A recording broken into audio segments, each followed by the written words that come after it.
Well, over the years, Ashes has seen quite a few dramatic moments. The Ashes has a long history. It goes way back to the 19th century, 1882 to be precise. On 29th August 1882, England lost to Australia for the first time on English soil at the Oval. The next day, a mock obituary was published in the Sporting Times, lamenting the death of English cricket. 3 weeks later, Ivo Bly led an English team to a tour of Australia to regain the Ashes and won the series 2-1. The English captain was presented with a terracotta urn by a group of Victorian ladies. However, Ashes as a concept caught on in 1903 when Pelham Warner led the English team to Australia, promising to regain the Ashes just like Ivo Bly. Pelham Warner was also the manager of the English team during the Bodyline series. Since then, the Ashes has given the fans quite a few moments to remember.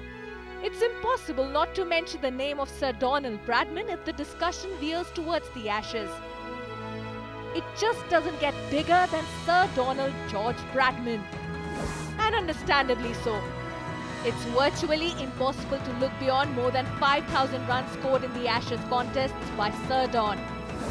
To rein in Bradman, the English skipper Douglas Yarden had devised the Bodyline strategy during the 1932 series, which still remains one of the most controversial series ever. And apart from Sir Don, there have been quite a few standout performers. Shane Warne tormented the English batsmen for more than a decade. We all know how the English batsmen had nightmares about Warne, and it is clearly reflected in the numbers. The spin wizard had bagged an eye-popping 195 scalps against the old enemy. But once upon a time, an English spinner totally destroyed the Australians.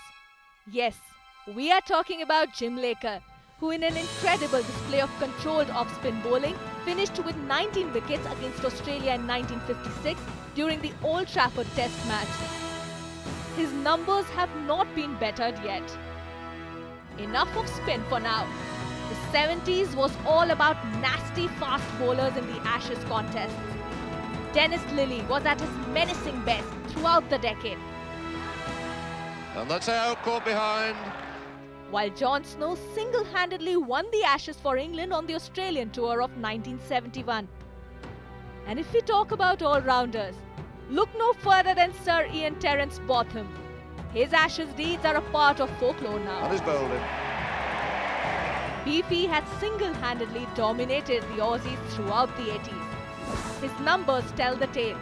More than 1,600 runs and 148 wickets in the Ashes battles are more than just numbers. From one all-rounder to another, Ashes 2009 will be remembered as the farewell series of Andrew Flintoff. It's clear that this urn is seeped with history, and over the years, the Ashes has truly enthralled the fans.